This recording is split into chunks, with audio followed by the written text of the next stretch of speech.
오늘은 회개는 회복의 시작입니다 라고 하는 제목으로 우리가 열왕기상 말씀 중심으로 하나님 말씀 듣기를 원합니다. 우리 한국 교회사에 초대교회 김익두라고 하는 목사님이 계셨습니다. 이분은 동네에서 되게 유명한 깡패였습니다. 하도 동네 사람들을 괴롭히고 또 때리고 빼앗다 보니까 사람들이 그날 하루 김익두를 안 만나면 큰 복을 받았다라고 말할 정도로 악한 사람이었었어요. 이분이 선교사님의 전도를 받고 예수님을 믿고 회심하게 됐죠. 그리고 나서 이분이 사람들에게 이제 복음도 전하고 예수도 믿는데 이게 잘 뜻대로 되지 않아요. 워낙 악한 일을 했던 사람이니까요. 그런데 어느 날 그 동네 그 주민들에게 이 편지가 하나씩 다 날라왔습니다. 무슨 편지가 날라왔냐면 김익두가 죽었다는 부고장입니다. 부고장. 사람들이 예수를 믿은 것도 들었지만 어쨌든 간에 김익두가 죽었다 그러니까 속이 다 시원하다 그러면서 장례식에 가서 소위 말해서 이제 축하하기 위해서 다 모였죠. 그런데 그 장례식장에 김익두 목사가 딱 나타난 겁니다. 얼마나 황당해요. 그래서 무슨 일인가 그 사람을 쳐다봤는데 이제 김익두 목사님이 사람들 앞에서 그러죠. 저의 옛사람 김익두는 죽었습니다. 저는 예수님을 믿고 새 사람이 됐습니다. 여러분 예수를 믿으셔야 됩니다. 전도를 했다고 하는 그런 에피소드가 그 김익두 목사님의 그 일화에 보면 등장합니다. 여러분 악한 사람들, 또 못된 사람들, 또 교만한 사람들, 정말 세상적으로 볼 때 쓰레기와 같은 인생이라 할지라도요, 예수님을 만나면 그 인생이 새로워지고요, 또 그 예수님을 통해서 그 사람은 의미 있는 인생, 값진 인생이 되는 줄 믿습니다. 그런데 이 전환이 뭐냐? 바로 이 예수님을 믿는 건데 그것은 회개다라고 말할 수 있죠. 그래서 회개라고 하는 것은 일종의 터닝 포인트이고 새로운 삶의 시작이다라고 말할 수 있습니다. 이것은 비단 믿지 않는 사람에게만 해당되는 게 아니라 믿는 사람에게도 마찬가지입니다. 우리가 예수님을 믿다 보면 때로는 연약해서 구원의 감격도 잊어버리고 하나님 앞에서 내가 언제 그 은혜를 받았느냐 체험했느냐 싶도록 그렇게 하나님을 떠나는 경우도 있어요. 연약해서 시험받아서 유혹받아서 죄에 빠지는 경우도 있고요. 그런데 이럴 때 그리스도인들은 두 가지 반응이 나타납니다. 하나는 그냥 그 죄에 빠져서 이미 베린 몸 하면서 그냥 그 죄에 늪에서 그냥 살아가는 사람들. 그러나 어떤 사람은 하나님 앞에서 다시 회개함으로 정말 새로운 그 리스타트죠. 시작을 하게 되어서 오히려 이전보다 더 놀랍게 하나님께 쓰임받는 사람들도 있습니다. 다윗 같은 경우가 바로 그런 경우죠. 하나님 앞에 믿음으로 산다 했지만 범죄하여 정말 수치스러운 죄를 지었을 때 그는 그 자리에서 절망하지 않고 다시 일어납니다. 다시 시작합니다. 한국 사람들 가운데 보면 이 범죄에 연루됐다 자살하는 사람들 많잖아요. 사실 사회적인 지위가 있고 위치가 있는 사람들이 죄를 지었을 때는 정말 창피한 일이고 또 거기서 다시 일어난다는 것은 불가능처럼 여겨집니다. 그러나 하나님 앞에서 하는 이 회개는 그것을 가능하게 하고 그 회개를 통해서 새로운 시작을 주님은 이루신다는 거죠. 주님의 사도들도 마찬가지였잖아요. 베드로도 예수님을 부인했던, 정말 성경에 이렇게 이 베드로의 부인 장면이 기록되어 있는 걸 보면 이 초대교회 수장이라 할 만큼 권위가 있는 사람이었는데 이게 얼마나 창피한 일입니까? 그럼에도 불구하고 이 베드로의 회개는 그를 그 멸망의 절망의 자리에 있지 않게 하고 다시 시작하게 하는 능력과 동력이 됐습니다. 오늘 본문에도 보면 이제 솔로몬이 성전을 건축해 놓고 하나님 앞에 기도하는 내용이 등장합니다. 근데 이 31절부터 40절까지의 내용은 네 가지의 카테고리로 솔로몬이 기도를 합니다. 그게 이제 뭐냐면 첫 번째로는 만약에 어떤 사람이 이웃에게 범죄를 해서 제단 앞에서 맹세해야 될 상황이 되었을 때 하나님께서는 그 악한 자의 죄를 드러내시고 의로운 자를 의롭되 하나님의 의대로 갚아달라라고 하는 기도입니다.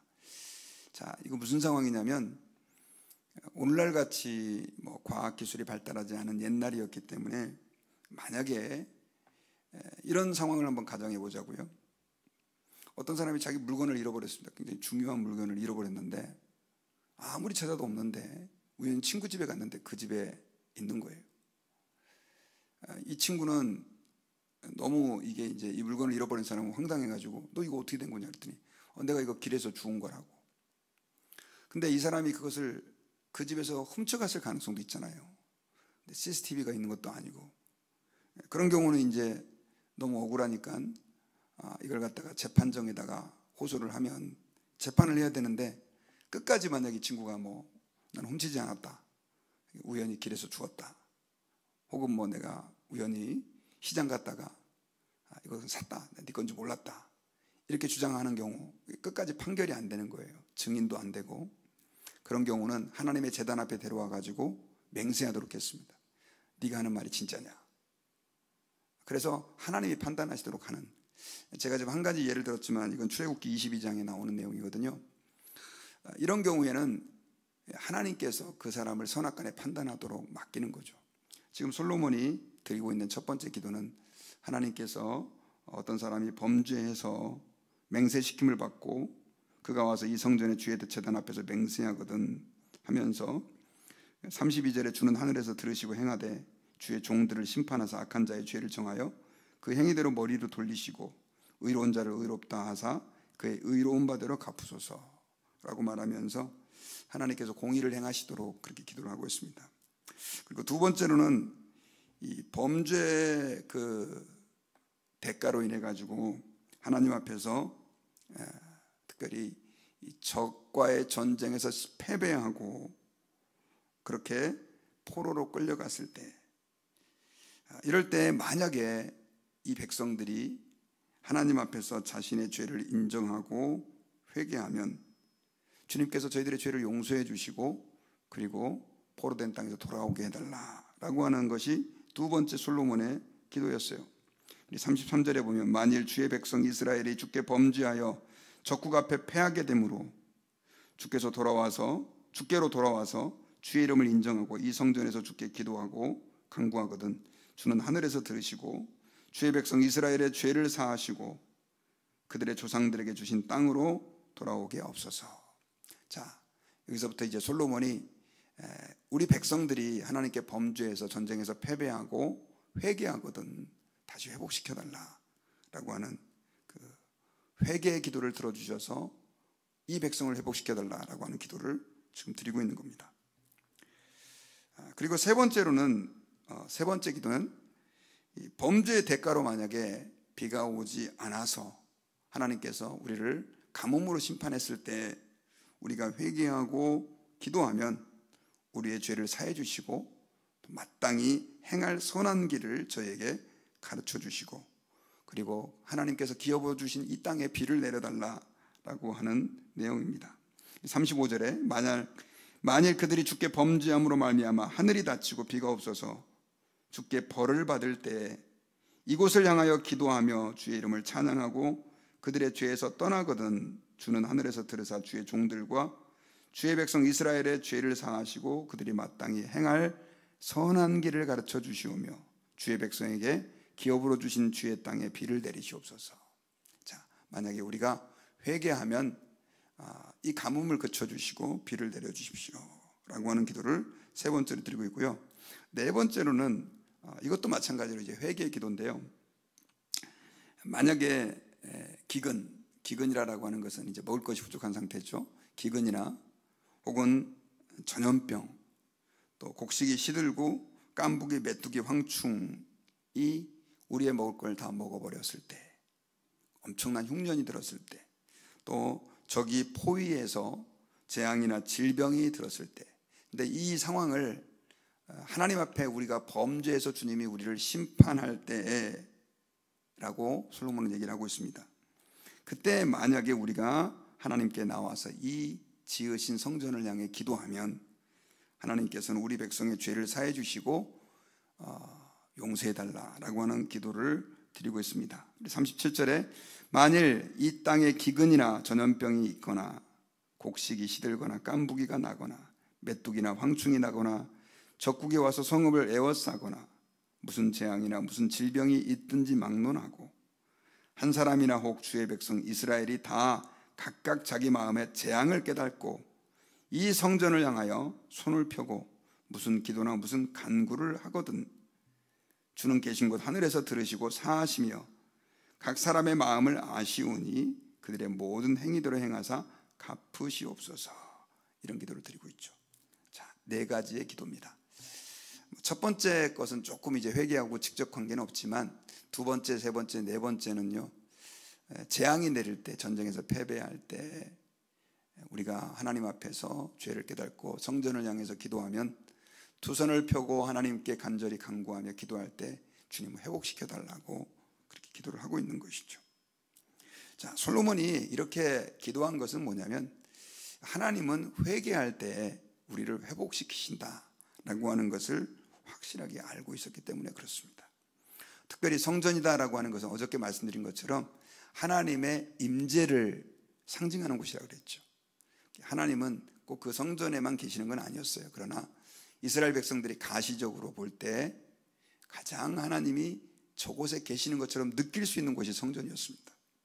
제가 그랬잖아요. 성전은 나중에 오실 예수님이다. 그리고 우리는 이제 그 예수님의 이름으로 기도하기 때문에 꼭 성전을 향해서 기도할 필요는 없다.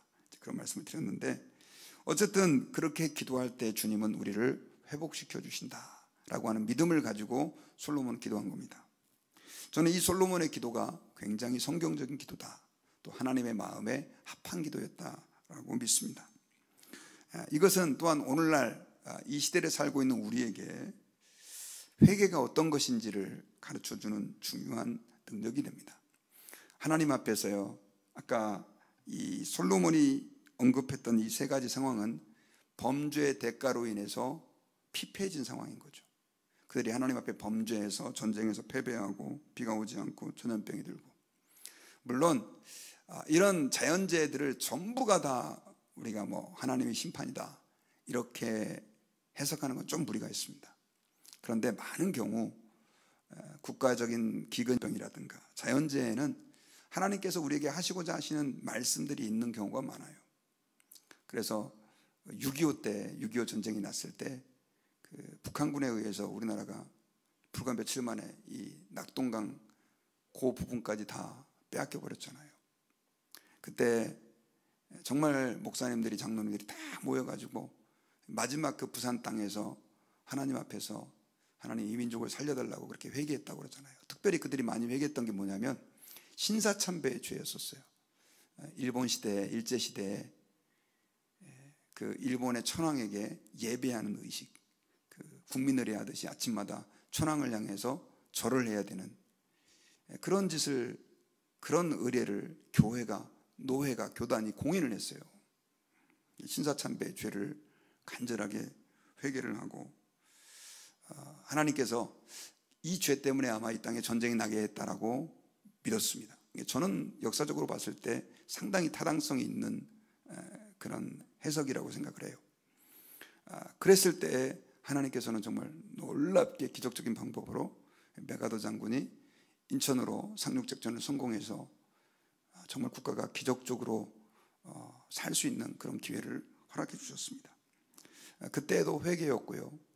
그래서 지난 팬데믹 때도 많은 분들이 이런 팬데믹의 재앙은 우리가 하나님께 회개해야 되는 시기다 해서 회개를 참 많이 강조했던 것을 우리는 알고 있습니다.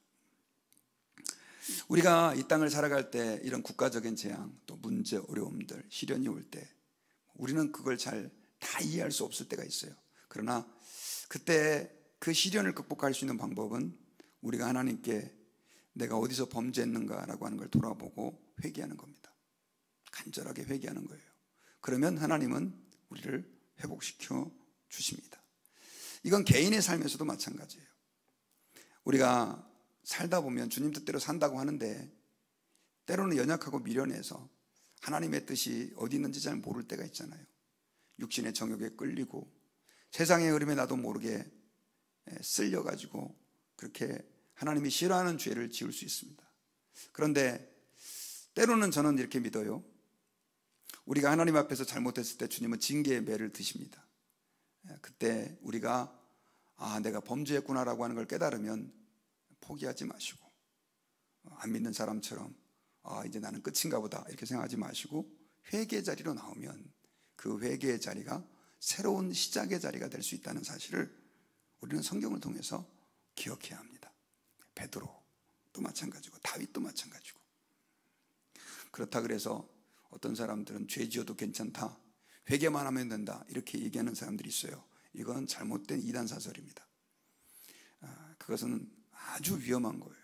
분명히 회개는 하지만, 회개를 해도 새로운 시작을 하게 하지만 하나님은 거기에 대한 아주 차가운 매를 우리에게 대시기도 하시니까 그렇습니다. 그러므로 여러분, 우리가 하나님 앞에서 내 인생을 회복시키는 열쇠는 무엇이냐? 회개다라고 하는 사실을 기억하고 늘 기도할 때마다 하나님 앞에서 나 자신을 돌아보고 내가 오늘 범죄한 것이 없는가? 내가 어제 하나님 앞에서 부지 중에 범죄한 것이 없나? 돌아보고 회개하며 하나님께로 나아갈 때 주님께서는 우리를 날마다 거룩하게 하시고 성숙하게 하시고 성장하게 하신다는 것을 믿으시기를 바랍니다. 역대하 7장 14절에서 하나님께서는 이렇게 말씀하셨습니다. 내 이름으로 일컫는 내 백성이 그 악한 길에서 떠나 스스로 겸비하고 기도하여 내 얼굴을 구하면 내가 하늘에서 듣고 그 죄를 사하고 그 땅을 고칠지라 라고 말씀하셨어요. 우리가 하나님 앞에서 죄를 깨달았을 때 회개하고 겸비하고 기도하고 주님께 나가면 주님이 그 소리를 듣고 죄를 사해 주시고 또 그 땅을 고쳐주신다라고 말씀을 해주셨습니다. 더더군다나 우리는 우리의 이 모든 죄를 대속해 주신 그 예수 그리스도의 은혜를 입은 사람들입니다.